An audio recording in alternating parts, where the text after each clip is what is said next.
everyone, and welcome back to the Triforce podcast. We're recording this on the very last day of 2020. Of the very worst year of our lives. Yeah. Pretty bad one.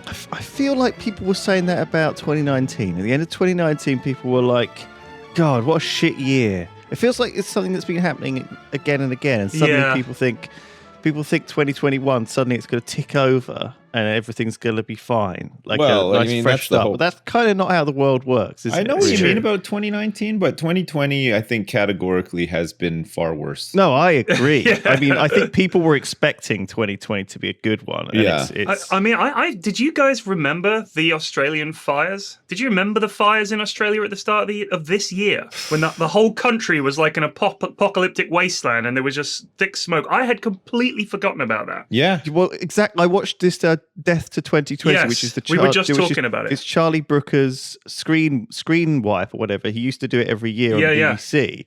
And obviously, since he's been doing Black Mirror and being out in America, I think he's gotten a bit more, I don't budget.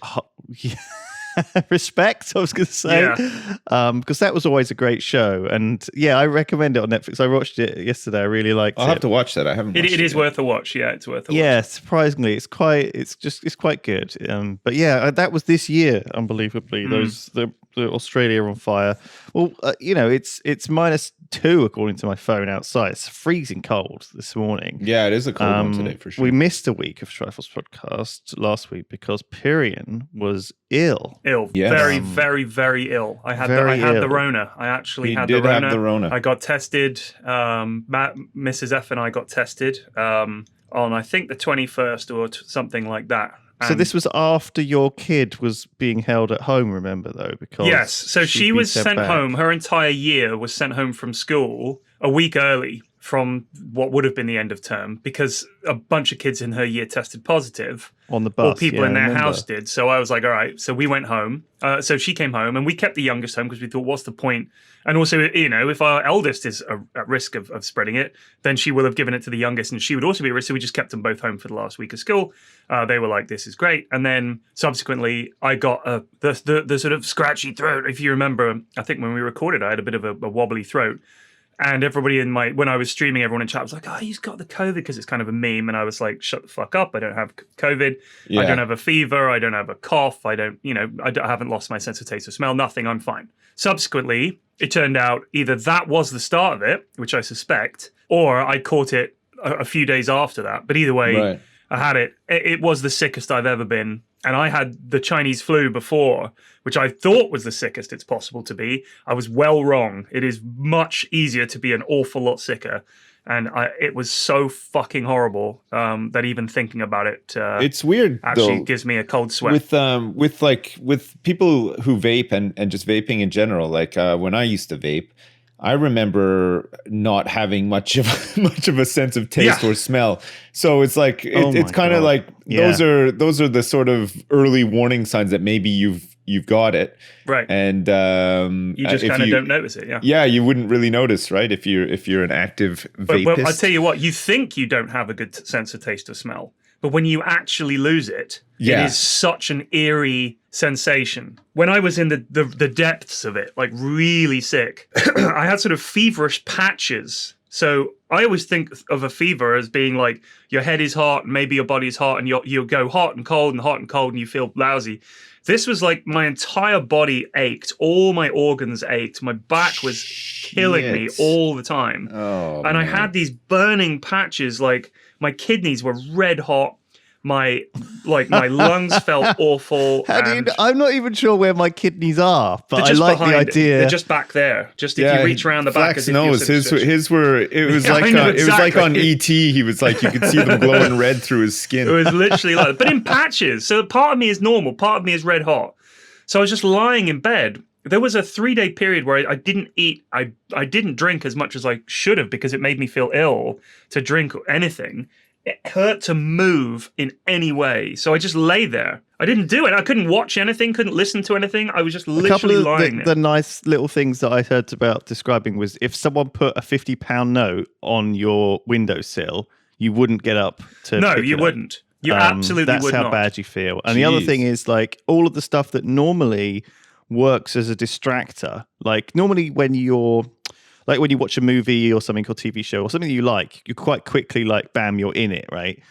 When you're very sick, you can't get into that. Like you can watch your favorite movie for 10 minutes and just be sick of it. Yeah. You know, do you know what I mean? I literally didn't do anything. I tried listening to podcasts. It's really weird. Couldn't stand it. So I just lay in my room. And also because I was in so much pain, like actual physical pain all the time, I couldn't sleep. So I would sleep for an hour and then wake up because I was in agony to have to turn over a tiny bit, which hurts and wipes you out. I'd have a bit of something to drink, take some more drugs, and then just try to go back to sleep. And I would just lay there. And you know when they talk, it's so stupid. This is so stupid. When people talk about being in solitary confinement and how, because my family were just leaving me to it, which is fair enough. I was just upstairs, just moaning. They left me to it, and I was there. There was a good 36 to 48 hour period where I was sleeping maybe an hour at a time for 2 days and just literally unable to do anything, completely immobilized. And my brain was just trying to entertain itself in some way. So I was imagining conversations. No, it was awful. Because it's horrible, but yeah, it's funny, but it's funny now. On. But it was so bad.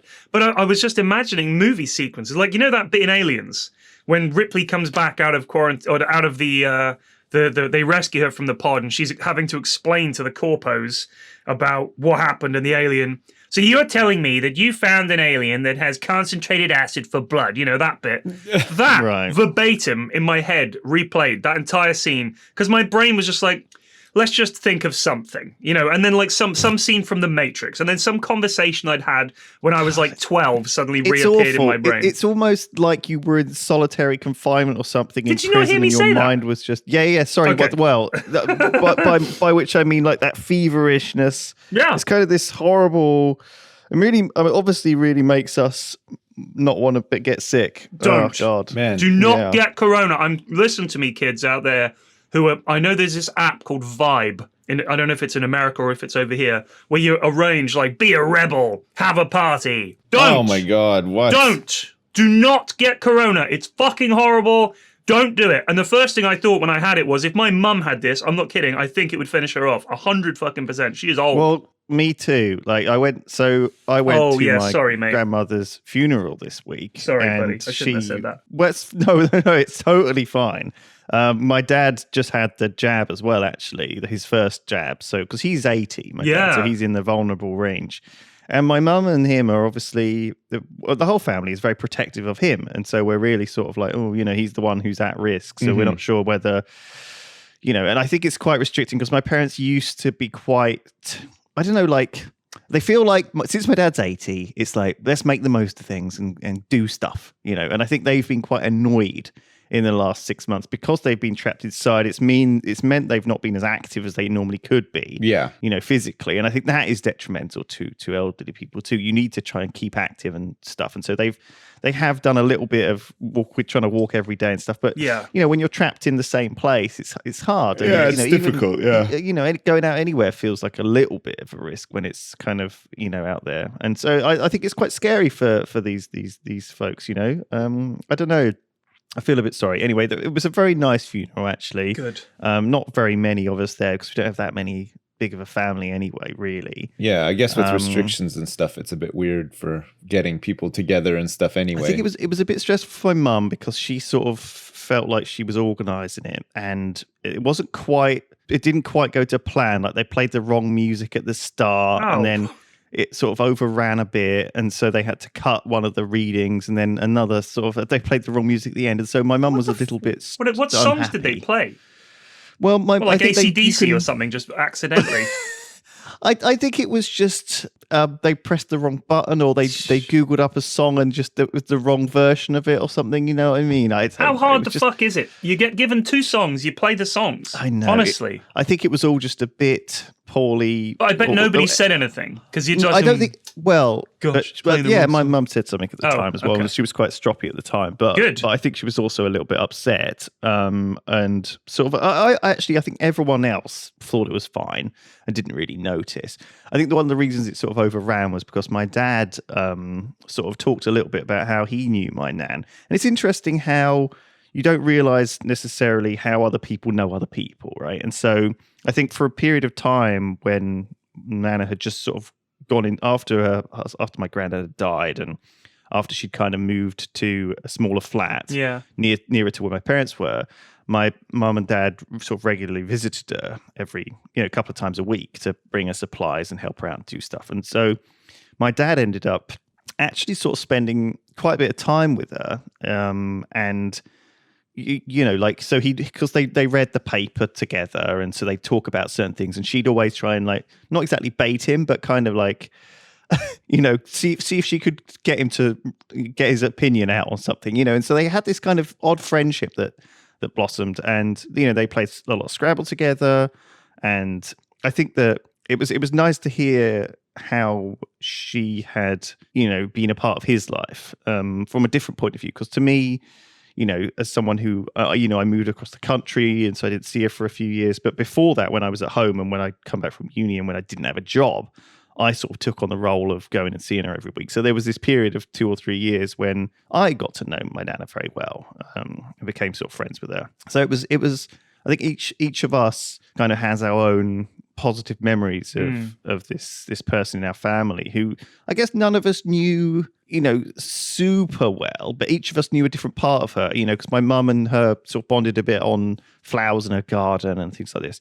Anyway, it was a very nice event. It snowed like crazy. Wow. Just the skies opened and it just absolutely snowed. Where was it snowing? Where did you have to go for this? So it was only an hour on the train up from, so I took the train from Bristol to Cheltenham. How busy was the train? Well, fuck, no one was on it. So it was fuck, no one. No one. It was like, it was the 28th of December.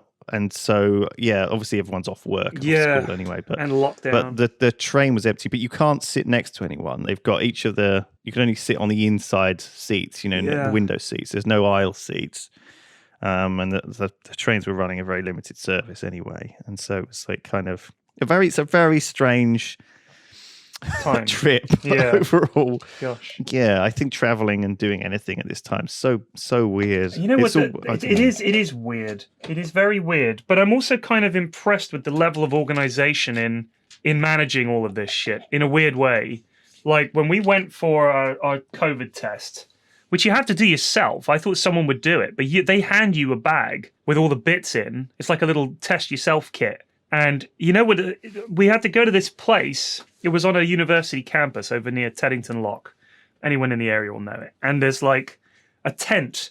And the first thing I thought of is, if this was a video game, this would be the zombie sequence where you have to go into some big medical tent and there's all evidence of people desperately trying to save people and then them turning into zombies, right? That was literally what it looked like. There's like a whole load of bodies lined up along the floor. Piled up, and a load of yellow bags with the toxic symbol. That's what it looked like. Oh my God. So you go in there and there's all these little booths that they've built and the instructions are printed on the wall. And they hand you this plastic bag with all these things in. And there's a lady there who stands and directs you. Open your bag. And you open the bag. And then she goes, remove the little pointy thing. And you take out this long piece of plastic with a piece of cotton at the end.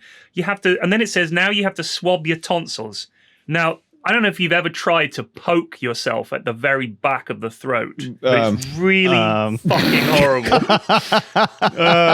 Believe me. When I was younger, I was more able to. Every day. Well, let me tell you something. I have a newfound respect for the ladies and gentlemen that manage that in any of those pornographic movies, because how they don't just vom instantly. Oh my God. I if I brush my tongue, I'm like gagging. So I don't know how like somebody gets like a big monster horse cock in there. For realsies. But this is just a little piece of plastic. So you have to jab the back of your tonsils. They give you a little mirror and you're like, like that. And then you have to hoik that up your nose. And it says poke it up there until you feel resistance. And I'm thinking, instantly, I don't want to put this up my nose. Does that count as resistance? But it doesn't. You have to jab yourself at the back of the nose. It makes your eyes water. You shouldn't be overdoing it, I'm guessing. But then again, you do want to get a nice DNA sample. Good solid sample. Once you did that, then you snap it off and put it in this little test tube with this liquid in. put it in this bag and then seal it up. And then they had a tiny little rubbish bag for all the leftover bits. I was like, this is impressive. And then the very next day, you get the result. And they were like, yeah, you got the Rona. I was like, fuck. And then they call you up to see how you are. They're like, how are you? I was like, fucking awful. And then they call you again, like 7 or 8 days later. How are you? Like, much better. They're like, good. And then it's all recorded and any problems. And I was like, wow, it was impressive. I feel bad. Okay. I would just like to preface by saying I feel bad because I have like related stories to all of your big stories today. But like at the same time, are you going to try and one up them all? No, I want to hear. I really don't want to. Don't feel bad. This podcast is just about hearing what you guys have been doing. There's no thunder. It's been a busy 2 weeks. It's been a busy 2 weeks. We got lots to go through. Listen. So get started. Flax. My son had to have the same test because he was around somebody who tested positive for corona. Thank God he didn't test positive. None of us have gotten it. This is very good for us at this point in time for a reason I'll explain in a minute. Secondly, Lewis, I'm so sorry that your nan passed away. I would also like to say that my grandma passed away 2 nights ago. Oh my God! I know. Holy crap. But it's not, I wasn't as close to my grandmother as you are to your nan. And as sad as it is and everything, she was like 95 years old and she lived a really good life. And she wasn't like very sick leading up to passing away or anything. She was like on palliative care for like a day. But before that, she was totally with it. She was fine, everything. But she was just very old and she passed away. But I don't know what they're going to do for a funeral or anything because in Canada, the lockdown's different. It's a lot more strict where my parents are and stuff like that. So I don't know what's going to happen. I think there's I actually went to another funeral this month, but it was on Zoom. Lads. I know. Well, that's my last grandparent. All my grandparents are gone. I'm sorry, dude. It's that point in your life you get to, I guess, when the generation before the last one is pretty much gone, right? Yeah. Same with my wife's side. No grandparents left. Yeah, I will say attending it in person better. Yeah, you get closure, I guess, right? I think I felt a lot more. I don't know. Like I was a lot sadder than I thought I'd be. You know, I went in thinking, oh, you know, this is a celebration. You know, this is part of life. Yeah. And stuff. But I got quite tearful. Actually. Yeah. The worst thing for me because I all of Maddie's grandparents died. I met them all. She didn't meet any of mine. They'd all died before we met, unfortunately. But for all my grandparents, for some reason, died an awful lot younger than hers. All of her grandparents, I met them all. They were all lovely, and we buried them all, which was, you know, it is horrible. For me, it's even though if it was someone I wasn't that close to, there's something about seeing that box, that very final moment when you see a box that has a person in. It's horrible. It's very emotional. Very emotional. Yeah. So I'm sorry to hear about that, Sips. And I guess what I'm saying is, you know, you may well have memories. You know, something might trigger your memory. Childhood you might think memories. That was a nice spent time. Summers out there when I was a kid Canada, and stuff. from when you were when I was in Canada. Yeah. But I haven't. I mean, it's been a long time since I've seen her because obviously she lives very far away. She lives like close to where my parents live, which is in the middle of nowhere on the west coast of Canada. So it's not like it hasn't been. I'm sad, but like it's not devastating or anything. Yeah. Like I think you were a lot closer to your nan and your family in general, so it's like it's probably hit you a lot harder. And like I said, I don't want to like steal your thunder or anything. It's just it's not a competition. No, it's just a related thing. But I would also like to say that it just shows how beautiful life really is when you think about it. Because your nan has passed away, my grandmother's passed away. They were old. And it's like life just has this way, right? Because like some older people have passed away, and inside my wife's stomach right now is new life forming. Are you serious, dude? Yeah, we're having a third. Are you serious? I swear. Yeah, we just had the scan today. Congratulations! I couldn't go to it because of COVID, but yeah, it's oh my God! We're having another baby. Fool. I know. You fool. Yeah, that's it. Did you plan to have a third baby? Yeah, planned. Yeah. Oh, it's amazing, yeah. dude. So she's. So that's why. Is that why all this lofty loft conversion and stuff is something you guys are cracking on with? Was this a big... well, I mean, it was kind of like part of the plan, right? It was like, well, we want to have another one, but if we can have, like, we're like a little bit older, we weren't sure like if it was possible or whatever, but we were like, okay, we're going to try anyway and see.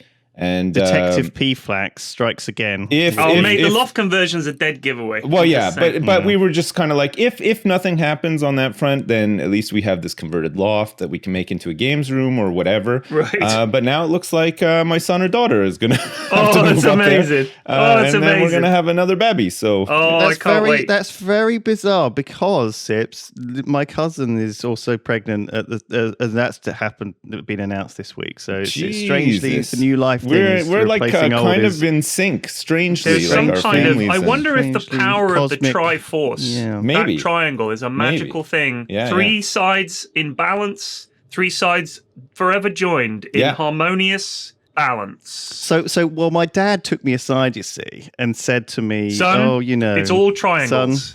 Son, your cousin's pregnant, and let me tell you, it's not mine. Kind of weird, I know, but just want to emphasize that, not mine. Well, he sort of said to me, he started off by saying, "Oh, you got a good brain, Lewis," and I was like, "Where's this going?" So he's lying right from the outset, is what you're saying. And it would be a shame if you weren't to pass that good brain down to some possible future so he's pitching the idea to you of having kids from this is for the species kind of thing. He's saying, listen, Lewis, for the sake of humanity, you must procreate. That's his pitch. He'd obviously considered how to bring it up with me because my brother hasn't had any kids in his marriage, and so I'm the surviving Brindley. I'm the future of the Brindley line, and so I looked at him and I said like, well, I'm not sure that's how it works anyway. I don't think that that's necessarily something that's passed on in that sense. But it is. It definitely is. You'll notice. Well, you'll notice your kids are very much like you, and the things that they are interested in are things that you're interested in, and but that there are also things that you are really interested in, but they don't give a shit about. They're their own people, but there are definitely things that you think that's just like me. That is really just like me. The way they're interested in those things.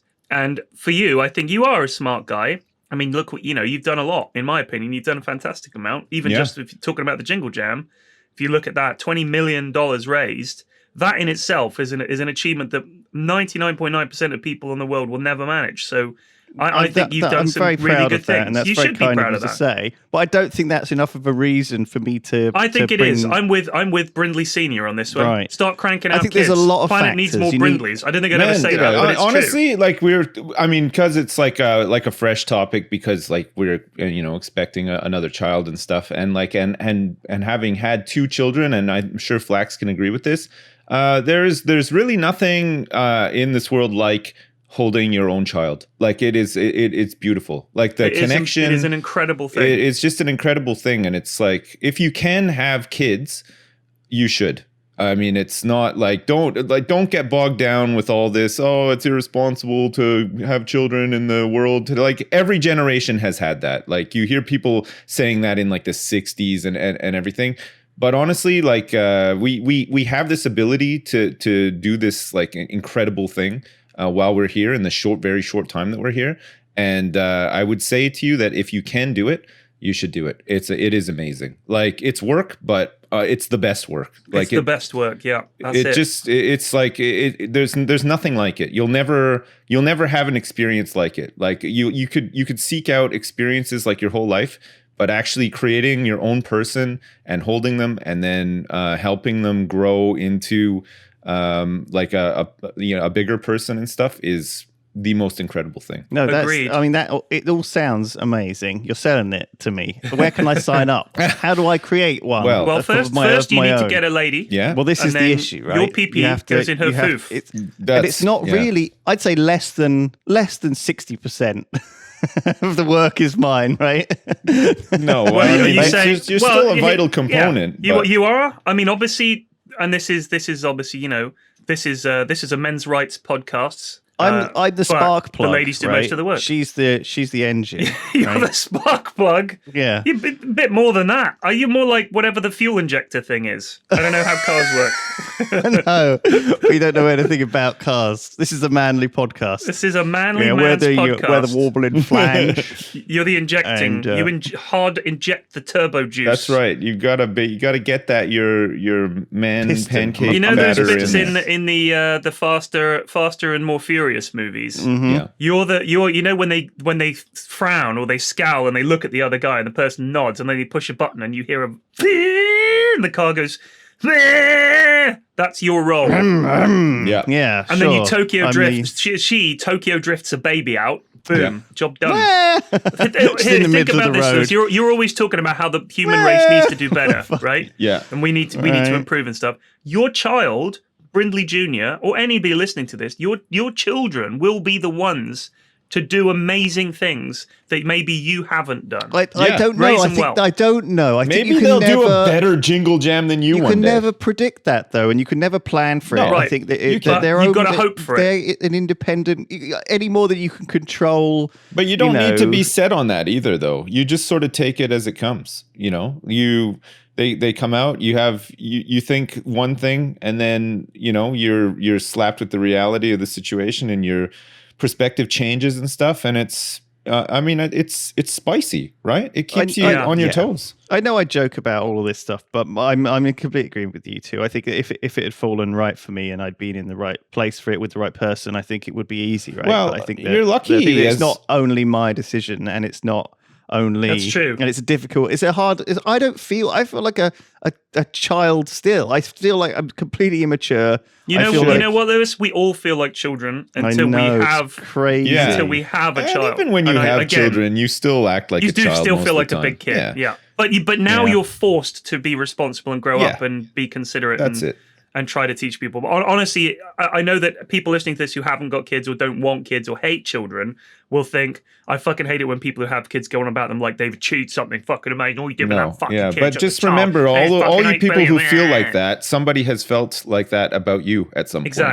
Exactly. And you honestly can't unless you understand descended it. from the sky, which you probably didn't. Or your parents hate you. Or your parents absolutely hate you. But at some point, I think somebody felt like some joy to bring you into this world. Maybe even if it was just, fleeting. Well, the other thing about waiting longer is that, it's going to be harder for you to have grandchildren, right? And so I sort of looked at my dad and I said, people in glass houses, because he didn't have me until he was 45. Yeah. And so, I mean, that's I've got 8 years till I hit the limit. No, that's not even the limit. For males, it's different. For women, there's definitely like a time thing, like a cutoff point. But I mean, if you are an older guy and you are with a younger woman, you could still feasibly have children. Like, oh my God. Well, look at Trump. He's got his bloody. He's got like an 8-year-old kid. He's like almost 80 years old. Exactly. I mean, Jeff Goldblum's just had a kid, I think, and he's about. It's not. Imagine Jeff Goldblum being your dad. It's odd. That would be so weird. It's doable. Like, I mean, if you were actually worried about that kind of stuff. But I mean, you're a young guy. Like, you're a young buck in just great shape. A little young. I'm not going to have children at 70. No, you're mad. But no. I'm never going to do that. Jeff Goldblum's 70. Like, think of how much changes in 1 year. Like, you're not even 40 yet. You never know. Really? Jeff Goldblum is 68. Yeah. Good God. His wife's my age. Good God, he's 68. I suppose he has been around for fucking ever. Yeah, he has, to be fair. He's been around a long time. Before we carry on, the Triforce podcast is sponsored by ExpressVPN. Thank you very much to them. You can get 3 months free if you visit expressvpn.com/Triforce. We all connect to the internet via ISPs. I don't personally trust those guys with my data. They log all of your internet activity, and often maybe they don't even have any control over what they do with it. You can install ExpressVPN on your computer or phone. It's a simple app that encrypts all of your network data and tunnels it through a secure VPN server so your ISP can't see any of your activity. It doesn't slow your connection and you wouldn't even know it's there. So stop handing over your personal data to ISPs and other tech giants who mine your activity and sell off your information. Protect yourself with the VPN I trust to keep me private online. Visit expressvpn.com/Triforce. That's expressvpn.com/Triforce to get 3 extra months free right now. Thank you very much. By the way, been watching some movies over the well, I guess you've had time to. Lockdown and the misery. So yeah. Okay, let's move on from funerals, babies, and COVID 4 weddings, 4 funerals, and a childbirth announcement. Well, because wait, before we move on though, this will be the first time that we've had a baby in the summer months. The baby's due in July. Okay. Both of my kids are October and December babies, so colder months. Yeah. So we're looking forward to not having to wrestle with a newborn into like a snowsuit to keep them warm and stuff. Yeah. When leaving the hospital and other really annoying things about newborns. And you've got AC, so it won't even be bad in the house, right? In the garage, I've got AC, yeah. Oh, I thought you had it in the house. But that's okay. If I clear all the junk out of here, there's plenty of room for pacing and getting rid of the colic and you know what? Rocking as well, the baby to sleep in the AC. Just maybe put the crib right next to Terry. Yeah. Terry can keep an eye on the baby. Terry can, that's true. Actually, put Terry to work. He's just loafing around all the time, just sleeping and fucking, just eating up all of my dandelions. To colic. It's like I'm wait not. for the colic. There's plenty to not look forward to. Let's be clear, it is rough, but the first year is very rough. Yeah. But everyone I know who's had a third. Everyone I know who's had a third. The third baby is like a fucking breeze. You know what you're doing. Yeah. And the third baby is always just chill because if there's one thing that little kids love, it's watching slightly older kids. Yeah. It's like the most fascinating thing in the world for them. And they love watching the older my daughter sisters. grew up a lot quicker than my son because she had my son to run around after. And with the baby, she'll have, or he will have, we don't know yet, by the way, we'll have my 5-year-old daughter and my 9-year-old son to run around after. So we'll probably be like fully in a business suit and ready for work within like 6 months. So here's a question. Is this the first time that you told anybody about it? Yeah. Well, I mean, like family have known about it for like a couple of weeks. But I mean, so you haven't like told your stream or anything like that? No, I haven't told anybody yet. Honestly, I'm honest. This is fresh news. This is this morning. Like we had the scan this morning. So that's brilliant. So that's why you said you might be late. Yeah. Well, yeah. Unfortunately, with COVID and stuff, I just couldn't go. So my wife had to go on her own, which is not great, but it was all good news and stuff. So everything's where it should be, and the baby was bopping around and stuff. So fantastic. I've got to talk about detective stuff, right? Obviously, I really like watching all this detective murdery stuff. I've watched anything to do with it. I've watched it probably real life or playing it on a game. And me and Lydia used to do a stream where we played murder. And anyway, I was looking at, because every year at the end of the year I look through for the top games of the 2020 and I try and play them all, right? So to try and like give me a little bit of new injection of new stuff. And so I was playing. So I looked up the Polygon top 50 games, right, of 2020, which was the thing they put together like a couple of weeks ago, right? And fuck me, it's a complete garbage list. I think it's total trash. Well, like, okay, the games give me some in here, examples. Well, okay, so obviously guess what number one is, and it'll be fine. You'll be able to guess what Cyberpunk number 2077? No, I don't think that's even on the list, but Hades is number one on the list, which is a great game. Yeah. Really enjoyed that when I played it. I don't know if it'd be number one. Animal Crossing's number two, and Microsoft Flight Simulator's number three. Yeah, sure. I mean, that sounds all right. Feels fine. And then number four is Final Fantasy VII remake. Sure, again, whatever. They put like then it starts going weird, right? It's got a lot of games on here from console only, like Spider-Man, Miles Morales, which I haven't played. The PS5 I'm sure release, right? Amazing. There's like, it's got the obviously things on there, but on one of the ones on this list, and I think it's pretty early on, is this game called Murder by Numbers, right? And I was like, the fuck is this? And so I looked at it because I had it on my Steam library already, and it's a Picross game. Have you ever played Picross? No. It's like that. So I had a puzzle book the other day because my nan used to do these, going back to my nan, but she always used to get Puzzler, which is this magazine where you get a free pen and it's full of puzzles. And so I had one over Christmas because I thought it's quite nostalgic, you know. And I was enjoying going through it, doing all these stupid puzzles. Anyway, I played this game, and it's Picross. It's basically you get a grid, and it's got numbers, and the numbers tell you which blocks you're supposed to fill in. Anyway, it's like because I've also done 2 jigsaw puzzles this Christmas. Good God. Wow. And so I've done 2 jigsaw puzzles. I've done Puzzler, and I'm fucking playing. Oh, You're an old game man. I play, which You know- I thought it was going to be a murder mystery. I thought it was going to take me out of it. I thought it was going to be something actually Right. good, but no, it's this weird Picross thing with an anime story, and I was like, what the fuck am I playing? But then again, I'm actually quite into it. I like I like it. Right. But I will say the other game I played about murder, which I sort of can recommend ish, is a game called A Hand with Many Fingers. Right. It wasn't on the top recommended list, but someone sent me a link to it. It's like £3. It's like about 2 hours long. And it's a game where you've got a crazy wall with all the pins, and you've got a file room with loads of boxes, and you have to go out, you have to like look through a file of facts, find like a reference to a file you want, go down into the basement, grab it, bring it back up, go through it, and stick the important bits on the wall and link them together on your crazy wall with pins. And it was really fun. So A Hand with Many Fingers. It's about the CIA. I liked it a lot. It was like 2 hours long. That's my little tip for this week, game-wise. But I haven't really done anything else other than Christmas. So, Man, other than I'll tell you what. You know what I Christmas. did a lot over the Christmas period? Go on. I played Jenga, which. Did you? Yeah. That feels like something you could do for 10 minutes. Well, Like, what do you mean? yeah, no, but my son got Jenga in his stocking and loves it. And so he's been like parading around the house saying he's the Jenga champion because nobody can beat him. And we've tried as well. Like I've really tried. My wife has tried a couple of times as well. My daughter's hopeless. Like she takes one block, the tower falls down, she starts to cry. But yeah, so we've just like our whole family has just played way too much Jenga. Wow. Right. Yeah. And that's because you can't possibly beat your son. Yeah, and you've been it trying. takes me back to my youth in the 80s when I first heard about Jenga. I remember some friends having Jenga or whatever, but on TV at the time there was a commercial.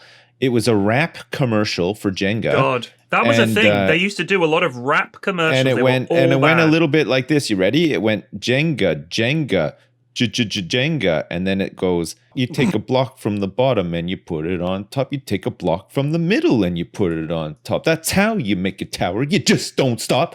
And you kill the building on a box on top. I don't know all the lyrics, but it's anyway. Okay, you get this though, right? This jingle is like engraved in my mind from like 1986. Well, apparently not the last verse, but yeah. well, yeah. and most it's of it, something though, that is. comes back to me every once in a while without any prompting. So my son gets Jenga for Christmas, and all of a sudden in my mind, Jenga, I'm fucking singing this song. So of course I had to go on YouTube and find it and play it. And now my son, it just plays it on the iPad constantly. And then we're playing Jenga. Oh my God. And my life has just become some sort of weird hell. So that's been No, fun. it's like the Queen's Gambit. Yeah. He's now going to become like the world Jenga champion. This Oh is his my path God. you set him on. Do you see? This is the right age to start, because this is the age that people like become piano prodigies or like StarCraft 2 Oy. prodigies or whatever. Like their parents introduced them to something, and this is the 9 years old or whatever is the age that they start because like getting obsessed with something they think they're really good at. Oh, my Lord. And so this is the first step towards Yeah. global Jenga. The global dominance Gloga. of the Jenga. Sipsian I think I'd Jenga rather clan. him be impressively good at Tetris, because those guys get my respect. Right. Jenga? I don't know, like, but Jenga's cool and Son, dexterous. you're not going to play Jenga. You're going to play Tetris. No, Dad, I'm telling you, it's Jenga for me. No son of mine's played Jenga You full take a time. block from the bottom and you put it, fuck you. Stop no. singing, boys. Stop. You can't control him. No, Tetris is the kind of thing like Mark Zuckerberg would be good at. Do you know what I mean? Or I think something like I think like you tend to see like the more physical things like Rubik's Cube people being more dexterous, or at least like not being as nerdy. Do you know what I mean? Like I feel like to be a Tetris champion, you literally have to have like the palest skin imaginable. You can see your kidneys. just naturally kind of thing. You have to be evolved to like be a different life form. Yeah. To be good at those games. I think Tetris. I don't know. I never could. It never clicked for me. In the same way that certain other things too didn't click. Do you remember there was always a couple of kids at school who could solve the Rubik's Cube? Like you could mess it up anyway, and they would just go and solve it. Yeah, Now, it always amazed me. But the weird thing is, I can like everybody, I can solve one face of a Rubik's Cube happily, right? I can happily get one face done. There's some sort of mechanism. It's a formula. Which it will I looked it up. Right? So which is amazing. All of those kids looking back, they were either very, very good at maths and figured it out, because it is just a formula that you can do. So for each bit that you need to solve, for one thing, there are certain sides that are like true sides, so that when you solve it, you've got, that is the correct side, because it should be this color and that color should be here. That's a good edge and everything like that, rather than you've sort of forced these two sides together and they're not, that's not the actual solution. So you won't be able to solve the cube. So that's a big part of it, is that there are certain colors that are meant to be next to each other in a certain sequence, and there are others that are not. So that's a big factor. And then how you solve it is a series of formula. So if you have a piece here and it needs to be moved up to this piece, you do this sequence and that'll move it into position. You just repeat these formula over and over again. Because of course, if you have a face that's solved and the face adjacent to it that also needs to be solved, which is of course the case, you can't solve that other face if that means messing up the solved one. So it's all of these formula involve rotating a piece and then putting all the other bits back into the same position so that you don't foul up the entire thing. And you just repeat that, eventually you get to the point. But it is, if you look it up, for every single possible, I need to move this tile to here, there's a formula for it that's like, rotate this one clockwise, turn at this point, two that way, click, clack, clack, and you're done. So if you can memorize that formula, you can solve the Rubik's Cube very quickly. So when you see those guys who go and then slap it on that little mat that perfectly times when they sort of have done it. Oh man, it's just that they've memorized the formula. It's not like they're solving a crossword. Being trained to do something and casually learning it. I think that if you casually picked up a Rubik's Cube and you started playing with it and you started trying to figure it out, I think you would start to realize these formula, the pins on the crazy ball would come together and you'd be like, oh, okay, now that's how I get this thing to here, and that's a useful thing to know. Right. And I think that I think that a lot of that stuff has been understood, and you can teach it to someone, and they will get a real step forward in advance. I think it's the same to some extent with chess. I mean, I'm quite interested in chess, but I feel like you still do see young chess people come along. Yeah. I mean, Magnus Carlsen, I guess, recently a good example of someone who's relatively new to the chess world. Even now, even though he's like probably like getting on for our age, but he's like someone who, almost like, you thought back in the day with these Russian masters and stuff. This is back when people were very smart. People were going to the moon and working out very complicated maths and, building nuclear power plants. It's not like we didn't have knowledge of like a very advanced level of mathematics and stuff. And but apparently, you can still get kids today who are coming through and being able to be taught and trained these very high level stuff that people just didn't know back then about chess. It's not. And so I think, like, in a sense, like what I'm trying to say is that we're able to teach kids nowadays. It's not that we're teaching them more, it's that we're teaching them better. Because we have more knowledge of the game. So I've been playing chess on chess.com for about the last year or so. What's your rating? I think it's about 1,000. Oh, that's pretty good. That's interesting, because I think Datos wants to organize like a little chess tournament. My rating has to be like 0. Fuck, I suck so bad at chess. God, I suck so bad. Oh my God. I had to remove teeth from my mouth to get more dicks into my mouth. I suck that bad at chess. Like. Wow. Oh my God. Just bear in mind, though, that honestly, just like I'm talking about the Rubik's Cube and the puzzle element to it, once you learn... Like, there's a guy called Agadmator who does chess videos on YouTube. He's the guy, you will have seen him. He's like very Russian looking. Hugely successful. Something. Yeah. So it's very simple. E5, captures. Yeah, we talked about it before. So if you watch his videos, the opening 20 moves are like, we've seen this before. He says that all the time. Obviously, we've seen this before.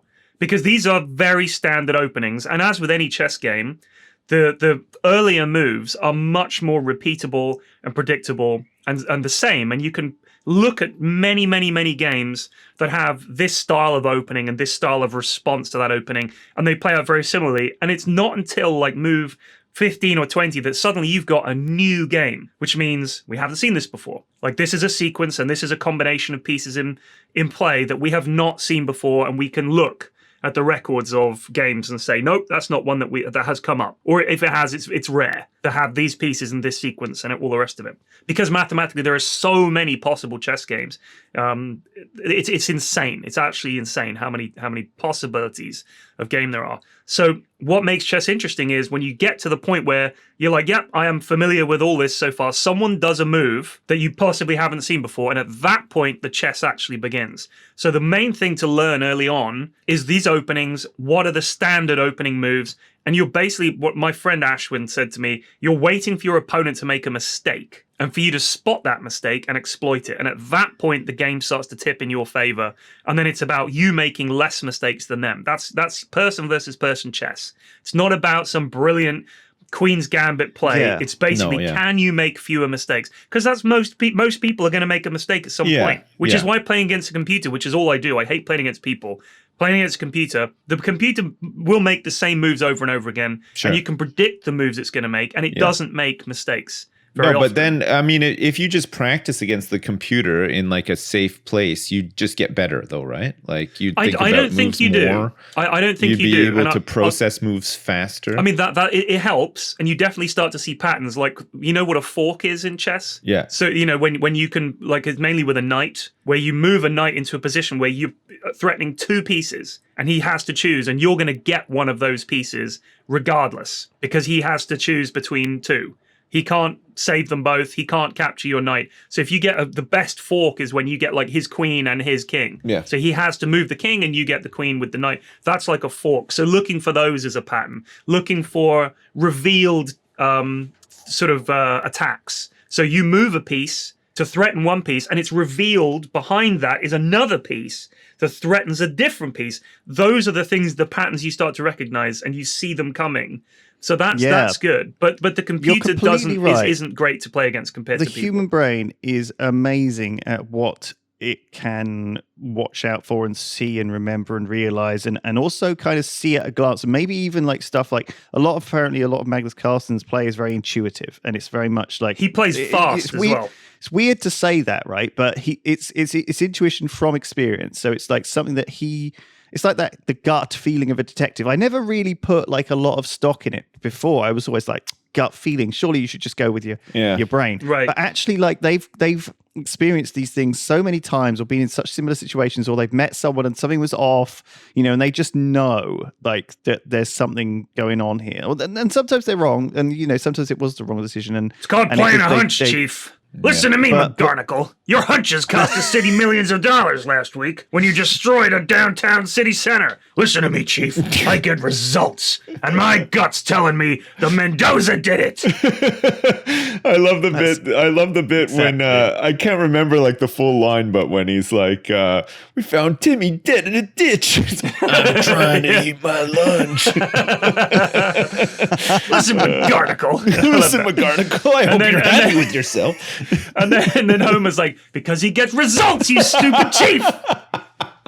Oh my God. We are of an age where that era of The Simpsons is all that's imprinted on a good percentage of my brain. Everything that happens, I run it through some of the filter. lines from like the like peak Simpsons that was. Yeah. Right? Like, which was so the first 10 years. Yeah, of the first Simpsons, 10 years right? of The Simpsons were definitely. And here's the thing, I was looking at, because they've done all these fucking, the best shows ever and all that kind of crap. They do that over this period. And because I was ill, I was watching a couple of those. The number of shows that ran for 10 years, or just around 10 years. Friends ran for 10 years. Frasier ran for 10 years. Seinfeld ran for 10 years. These were shows that they did 10 years. Yeah. And that was like, you think of them, they seemed to be there for ages, and then they stopped and they did all these episodes, but they stopped because 10 fucking years is enough. The Simpsons is now what? 30 years or something stupid like that? Yeah. For the love of God, stop. Yeah. Stop. You same voice actors at 10. for the most part. Same, like all the characters are just like in this time vacuum. Like it's just stop. Well, that's the thing. They are in this time vacuum. So bizarrely, I read this thing about how The Simpsons is now aspirational, right? That that it's a man being able to support a whole family and have a house in a nice place, despite being useless at his job. He's never been fired unless he. And then, well, actually, Homer's been fired a bunch of times and always gets rehired. But he has a union job. Remember, he has a good union. He's been fired a bunch of times. Yeah, I don't know. Like, I read this whole article about how obviously the new series has started this year, and it's something which is so detached from reality, because it used to be this thing where, you know, in the post-Reagan years, there was this kind of feeling that the middle class was being squeezed, and that, you know, Homer had to take a second job as a mall Santa or a plowman or whatever. Post-Reagan and actual Reagan years as well, middle class got and, you know, over. By now, you know, it's completely different, you know, for someone trying to, you know, support a family. Yeah, Homer's actually got it made, which is in the Frank Grimes episode where he goes around there and he assesses like Homer's life. He sleeps at work. Everybody just kind of lets him float by. He has this huge house, and Frank Grimes works his balls off and got all these qualifications and has a terrible time of it. For me, I thought that represented the writer's awareness about the fact that why the fuck is Homer being seen as a punchline here? He's actually got it made compared to so many other people. But then they just ignored that. And now it's just like, the Simpsons are going to Brazil and all that kind of shit. Yeah. I just think you should That's what the show's become, right? It's always like... awful. Which celebrity can we shoehorn in this week? But it's always awful. Like... I mean, maybe I'm getting this wrong, but I kind of dislike the whole, like, American view on the world, like, through their, like, culture and media sort of thing. And The Simpsons it does that... sort of in a bad way, right? Like the Simpsons go to Japan and it's like, wow, Japan is so weird. It's not like America. And that's the whole joke. And it's just like, okay, that's not actually funny at all. It's just kind of dumb. Like it's, I don't know if you guys feel the same way, but like the Simpsons has always sort of rubbed me the wrong way in that sense. You know what I mean? Like it's just, I mean, any show, any American show, they always have, like you said, we're going to X country. Yeah. And whenever it's they just do, they just roll out like a gigantic moving van filled with stereotypes, like very common stereotypes. And it's a very easy, a fun one to do, though. It's not do you fun. know what I mean? To go to Canada, awful. to go to England. They went to England, didn't they? Yeah. And it's lazy. Yeah, and the queen is fucking in a red phone box, and everybody's teeth are all like weird and stuff. And it's just like, it's all the stereotypes, right? And it's like, all right. It writes itself, though, right? I think when you're writing a series of The Simpsons every year, and you've got 25 episodes to do, and you're like, fuck it, what shall we do? Oh, exactly. Send it to England. Exactly. Send it to Japan. Yeah. He loses his job. Yeah. He gets a new job as this Christmas one. You know what I mean? Like they smash him out and have to do it. They should have stopped 20 years ago. Yeah, they should have done. Yeah. But then again, other things have risen in its place. You know, I mean, Family Guy was the original one that sort of took over, and it was awful. And other people trod on their toes, didn't they? Really, in terms of trying to represent something more realistic, or not realistic in a sense, or more time appropriate for like what people are experiencing in the here and now. Guess. Guys, I just want to say today has been great. What a roller coaster. Good news, bad news, I know. Ranting. We got a couple of dick jokes in there as well. I mean, actually to close out 2020, this has been like a buffet of Triforce, hasn't it? We've had a little bit of everything. Yeah. We've talked about stuff we spoke about before. Yeah. We've had some personal news. We've had some, like you said, good, bad. We talked about video games a bit. Just good podcasting. Just good old-fashioned Triforce. Just good old-fashioned podcasting. Listen, time changes. Time passes. The world is a confusing and scary place. We don't know what's coming in the future. And the universe presents We itself. are here, unchanging and unmodified. That's right. From the original. Hey, guess what? Crack pipe I smoked last night? Tarkov. Right back in, baby. Oh my god, dude. I did as well the other day. Jeez. What a miserable experience. Oh man, what a game though. Fuck me. I think Tarkov should get Game of the Year 2020, 2019, 2018, 2017. It's so fucking good. It made me so sad to play it again. I played it again and everything that happened I died. Over and over again. Just that thrill after a reset of putting like a key in your ass pouch or like a paracord or something, like, oh man, it's just so good. It's that hit I didn't achieve a thing. I spawned in, And as usual, I shot at a couple of people and then instantly died. Yeah. I felt instantly outgunned. I felt that every single person I played against was much, much, much better than me. Yeah. So I just stopped. That- It's like chess, though. You don't want to play Let's chess talk against other off, people. baby. Exactly. I was just not in the mood. No. I went back to Dotes. I played so much Dotes over the last few Oh, days. nice. It's ridiculous. Well, that's good. That's New good. patch and everything came out, and Well, new hero. make the most of your holidays, guys. Yes. And have a lovely new Yes. year. Happy New we'll Year. talk next week about See you guys Year next year. resolutions. Yeah. I'll play some more weird games. Yeah. Well, yeah. All right. Cheers. Cheers. To you guys. Happy Bye. New Year Happy to New you Year's, all. chat. Happy New Year to everyone listening We'll see as you well. on, Yeah. Well see done. you on the other side. Love you lots. Bye-bye. Bye.